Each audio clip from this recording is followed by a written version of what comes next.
B. This is the beat of CT. I'm Jenny Boom Boom. DJ Meechie's here. What's up? What's up? And today we're talking to DJ Hawk from Hot 937, who heads up For the Talented Sports. How are you, Hawk? What's up, family? How you doing? Cool. We're doing great. Yes, of course.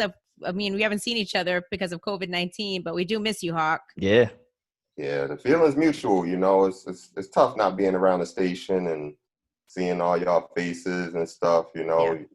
After 13 years, you know, y'all part of the family. You know, like, Oh wow, we made it in, Meech. You know, so Meech, it's like, we made it in. We made it through the initiation period. So what is happening over there at For the Talented these days? Because I know you have a nonprofit organization. You do great work with the kids, give them all kinds of awesome lessons. And just tell me, first of all, about your organization. Okay, so For the Talented Sports is a nonprofit organization that I started in 2019. And when I started it, it was really because I had developed a niche for coaching in this Farmington area. And I was like, you know what? I want to be able to keep this going yearly for kids. So I started just reaching out to different people around me. And I was like, you know what? I want to start this program. I started reaching out to parents. It was like, would you be willing to, you know, have your kid participate yearly? And they was like, yeah, you know, we love you. So eventually I just, you know, did all the paperwork. That was a pain, you know, got with a lawyer, which I had already had from the clothing company. So wait, hold on. So because, you know, someone like me might want to start something like this. So What's the paperwork that you have to file, and talk to me about the lawyer? So you go online and there's some, I can't remember the number of the papers, but there's certain paperwork that you just got to fill out and submit to the government. And that's for the national tax ID exempt form. Okay. So you don't pay any taxes on a federal level. So you got to submit that paperwork. But then you got to once you get approved for that, it takes about 2 months. You got to take all that information and you submit it to your state level so you don't pay any taxes, and you're considered a charitable organization state-wise. And you do that, I think it's downtown on Columbus Boulevard, Columbus Boulevard. The office is down there. You go submit the paperwork down there, and it usually takes a couple weeks or something like that to turn that around. The lawyer is simply for your name. I consulted with my lawyer just because we owned the clothing company, and that was a LLC. So I was like, you know, if we start a 501c3 nonprofit, is that going to be a conflict because we own the clothing company? And it was really also around the trademark. Since we own the name, do we have to do anything else? Okay. And, you know, he was like, you know, he kind of guided us through everything we needed to do, everything I needed to do. And boom, I was good. Like, you know, 3-4 months later, owning the clothing company took me a lot more time to establish than it took to start the sports company. Wow. When you start the clothing company, you got to show proof of use in order to own and trademark something. So if, you know, I don't know, this interview, if I wanted to trademark that, right? Like, I have to go on and have the lawyer. You could go on the database, or you could have a lawyer do it, and they search the entire database to make sure nobody else has that name. Right. Once that name, if the name is free, and we did this For the Talented before, you know, because before, I don't know if y'all remember, but I had the Cool Kids back in 2016. I remember the Cool Kids. My son still has got the hat. Yeah, I still got the hat too. She still wears the hat. We like the Cool Kids too. So when we started the Cool Kids, it was in the first 9-month trial period where we saw nobody really owned the name. There was a Chicago group that owned the name only for musical rights. So to sell music and performance, but they didn't own it for merchandising. Ooh. Nobody owned it for merchandising. So we tried to apply for that, But during the time, in order to apply for it, you got to go 9 months of proving use. So you got to create a logo. You got to start putting it on shirts or selling it, and then you prove that you using it. Right. But after that, they determine, oh, they're doing it legit and everything, and we should give them the trademark. But we didn't even get to that point because it was like 4 other people trying to buy it when we were trying to buy it and trademark it. So we was like, it's too common of a name, and we wanted to start something that was different. And at that time too, I had always told him, like, yo, I want to do something with like talented, and just because it kind of goes hand in hand with our message, where we're trying to promote underappreciated talents in the community. And when we did the Cool Kids, we were trying to show that we appreciated unappreciated talents with kids in the community. So it was the same. It went hand in hand, but when we did the talented, it was like it really took off for us. People really embraced it. It was a smooth transition going from Cool Kids to talented, and here we are today.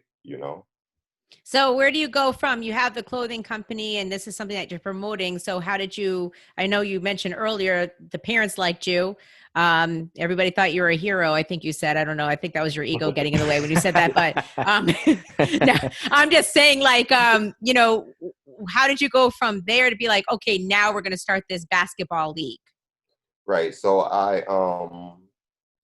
my first year, it was a pilot. So I chose 14 players that was just in my area. And what I did was I said, I saw so many AAU programs coming up, even when I played. And I was like, you know what? I want to do something. I want to see where they all screwed up, and I want to do it the right way, basically. I don't want it to be a cash cow and all about money. I want it to be where we're really investing in these kids' futures, and we're looking at, exposing them to basketball outside of their catchment area. So, and that's because that's the misconception. A lot of parents think their kid is good, but a lot of them are Connecticut good. They're not national good. Hawk, what does that mean? It's a very different ball game, Jenny, when you step outside the state of Connecticut. So I picked these 14 kids, and it was really just kids that I had really good relationships with. And I said, you know what, I'm going to create a schedule. We did 6 tournaments, but within that schedule, I wanted to expose them to outside of Connecticut. So we played in Pennsylvania, we played in Boston, and we played several tournaments in the Connecticut area, but we also played in Orlando at ESPN Wild World of Sports. Nice. So, it was a hell of an experience. And I think the parents really understood that we were genuine at heart. Me and my staff, we were just really genuine people. Like, I'm a social worker, right? Right. So like, and I got one of my other staff members. She's a counselor at a school. My boy, he's a social worker. So it's like, we're just good, genuine people. And I think the parents saw that and how we were willing to embrace their kids. And we came back from the tournament, and I did a preseason clinic about 2 months later. And I went from 14 kids to like 40 kids. Wow. And then after the preseason clinic, I said, you know what, I'm going to start planning next season, and I'm going to make next season bigger than better than ever. And I said, I'm going to promote it. I'm going to just go all out with it. And before you know it, my first tryout, I had 97 kids. Wow. And then my second tryout, I had like 60 kids. So I was like, okay, I had to develop some kind of system to be able to, I didn't really want to turn no kids away, but my program instantly grew in a year's time to 55 kids. I got 55 kids right now. Wow. That we manage. That's incredible. Now, at one point, Hawk asked about Max possibly playing, and I said, yeah, he can come exercise with y'all, but he ain't going to be able to play like that. Because he's Connecticut good. But Not even. Max is Wisconsin good. I don't know. That's the thing. We got a bit, we take all abilities. We have something for every skill level. So out of that 100 and something kids that I just named, right, the 55 that we kept, those are more elite kids that could play around the country on the East Coast. Those are kids that you could take to travel with. Right. But there was, so internally, I talked to my other coaches and I said, what I want to do is I don't want to turn no kids away. Those kids that we don't think are elite right now, I want to bring in and develop them to get them to a point where they are elite. And that's what I say. That's where I say the difference is between my program and any other AAU program. Any other AAU program, they want the kid that's hot and that's a star right now. Right. Period. If your kid not hot, he's not a star, he can go play somewhere else. Right. Yeah. And I mean, I experienced that with my daughter when she was playing basketball. The coach would only play her for a couple of minutes. Like, instead of like teaching her how to play and get better, he would just pick out who he knew would just make that shot. Mm-hmm. And I think that was really wrong.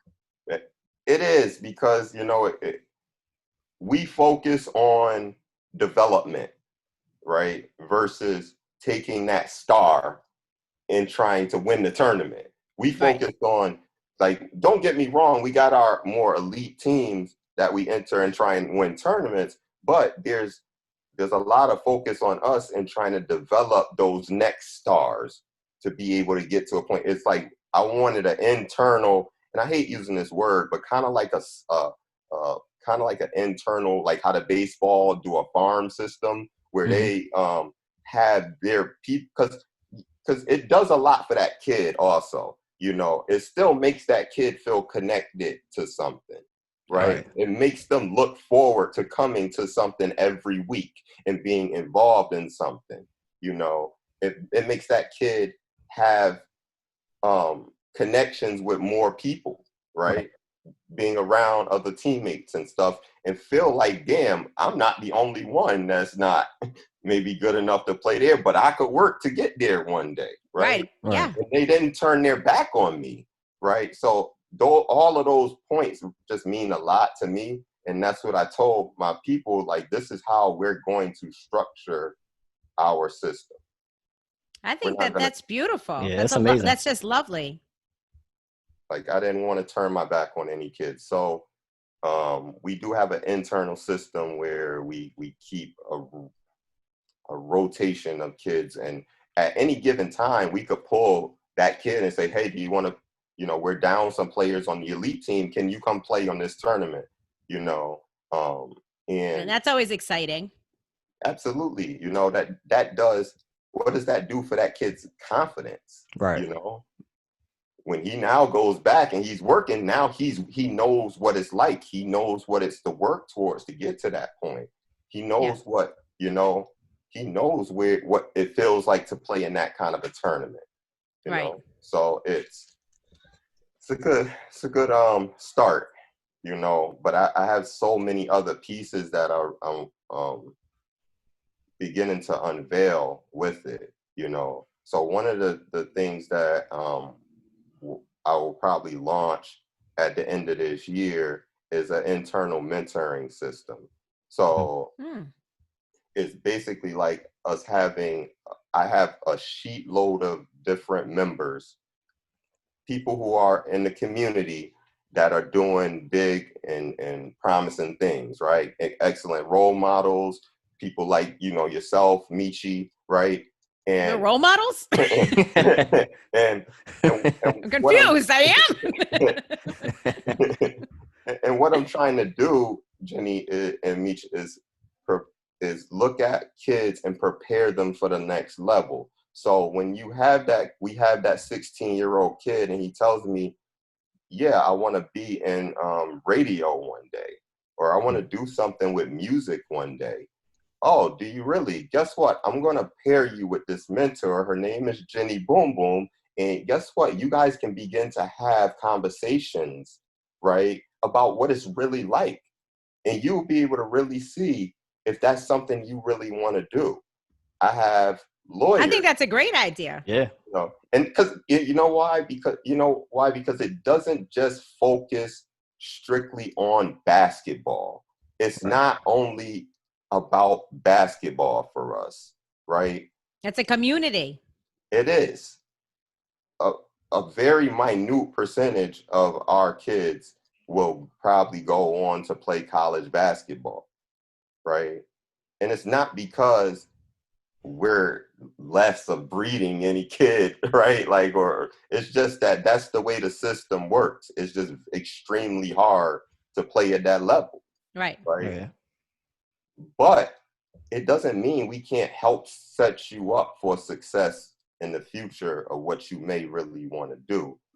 That's where the talented piece focus. That's where we're trying to hone in on those talents that you may have and those things that you may want to do, and really prepare you for that. You know, It feels like you've thought of everything there, Hawk. What do you think, Meech? Yeah. Seriously.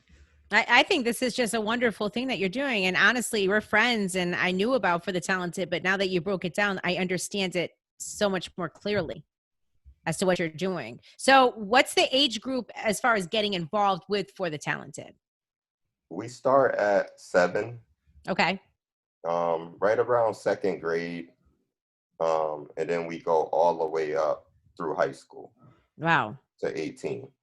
And That's incredible. right now I have 6 basketball teams that's on my, more elite squad. So I have I actually have a 9U basketball team. I have 2 10U basketball teams, an 11U, 2 12U, and a 16U. Okay. This summer, because of COVID, we've been hit hard. And we've been hit hard because we use a lot of the schools for gyms. Mm. A lot of, we were using like CCSU, like we pair a lot with CCSU to do different things. I DJ for them, so they always look out for me over there. And I was using like a lot of the Farmington school system and, partnering with them on using their space. But, a lot of the places, and even the tournaments, you can even see how those are been impacted with. We usually play in Orlando at ESPN Wild World of Sports, right? But that's the NBA has taken that over, right? So there's no tournaments that's going to happen there. So are you guys able to do anything right now with We everything are. going on? We are. What I wanted to salvage something for the kids, so I created kind of a condensed schedule for them. It's not our 10 tournament regular schedule. It's about 5 to 6 tournaments. And our first tournament is July 11th and 12th. It's the tournament's actually been moved. It was supposed to be at the 76ers field house in Philadelphia, but they just moved it to Spooky Nook, Pennsylvania. It's a place called Spooky Nook. It's in Manheim, Pennsylvania, just outside of Lancaster, which is an incredible facility. It's humongous facility. You're talking like 70, 80 courts under one building. Wow. So the tournaments moved there, and then the following week we go from there to Virginia to the Nationals. Wow. Because ESPN Wild World of Sports has been closed due to the NBA coming in. Right. We're not playing there. They moved the Nationals now to Hampton, Virginia, down to Boo Williams' place. Oh. So Wow. it's gonna be, super exciting for the kids. Like that, where it hopefully with people continue to behave and we continue to do okay with this COVID thing, and no other states get shut. Like, it's like I went throughout this last 3 months, I went like every other week. I was on Zoom calls with AAU directors, with because with the governor's office, like just trying to figure out how youth sports will be able to come back and what it would look like, what protocols. They left a lot of that stuff up to us as directors to figure out. So I had to sit down and write out what our protocol was going to be for kids to come back and begin to practice at Talented. What that would look like. So at every we do temperature checks at every practice. Okay. When you go in, it's like certain parameters at certain, every tournament's different, but for us, when you come to practice, you do a temperature check. All our coaches wear masks. Will folks be able to watch these games? They will. What they're trying to do is they're trying to space things out. So because they moved a tournament that usually holds, 150 teams, now they've moved that tournament now to a huge place so that they can go every other court. Oh, okay. That's smart. Instead of keeping it, that bunch together so that parents can space out now, right? Right. But they still have certain parameters, like you can only come in the gym 10 minutes before your game starts. No kid can help another kid up. The kid they don't have to play with masks on, but they do have to wear them in the building at all times when the ball is getting they're not playing, thrown up. They take the mask off and everything. But even after the game, no handshaking. All the coaches, we got to wear masks at all times. So, yeah. It's a lot to think about. Yeah. It is. It is. I'm sure. Even because we were, this was going to be my year that I was going to host a tournament. Like, we were all set up to host our own tournament. And it was going to happen June 20th and 21st. 93 was set up. Got it all squared away with Buck. 93 was going to broadcast from there on that Friday night of the tournament. It was going to be at CCSU, the brand new rec center that they just opened. Right. We had, and then COVID hit and it shut everything down. But it's nice that you're still doing stuff for the kids and didn't just give up. Right. Yeah. That's a really great thing. And you know what? I'm going to tell you a little secret right now. All right. I mean, honestly, I'm not going to make a lot. I'm not going to make no money this season. This is just out of kindness of our heart. We just really trying to do something. Well, I was going to get to that because if folks want to donate to your cause, because it's such a wonderful thing that you're doing for these kids, how do they go about making that donation, Hawk? You can email forthetalentedsports@gmail.com. Okay. And just find out. Yep. Or you can just go on our website, forthetalentedsports.com. At the bottom of the website, there's a big donate button. Oh, that's easy. We like big donate buttons there, Hawk. That's the right answer right there. The big donate button. That's good. So I saw that Hawk was actually out marching with a bunch of the kids that are in his league for Black Lives Matters. And I think that's just a wonderful thing. Yeah. It's more, like I said before, it's more than basketball, and it's a community. We got to teach them that. There's even if you love basketball, there's still more to life than basketball. And you have to be able to use your name to be able to influence others. Right. And that's what I represent as a role model to them. So I was going to ask you that. Did you have to sit down and actually talk to any of the kids about the Black Lives Matter movement and explain to them what's happening because maybe their parents weren't communicating with them that way? I haven't yet, Jenny, because we've only been practicing for a couple practices now. We started on June 20th. It is different. I like to use life experiences in practice. Right. And it will be something that I touch on within practice on how, we are brother sisterhood here. We have to be able to look out for each other, understanding that, everyone has rights and needs to be treated fairly. So those are things that I'll touch on within our practice. not necessarily sit down and because I've had to sit down and have some really tough discussions with kids, and it, I kind of like to mix it in and mix it in. They get more out of it that way. I feel like, I remember it was probably 2 or 3 minutes before our game in winter time, and Kobe Bryant died. And I had to tell the kids, and I held off from telling them until after the game and our post game speech, because I didn't want them to go out playing and that affect them, So it's like when I have to have tough conversation, I learned, like, when I have to have tough conversations with them, I just kind of like to mix it in, like, here and there, and kind of use different experiences so that they can get it. Right.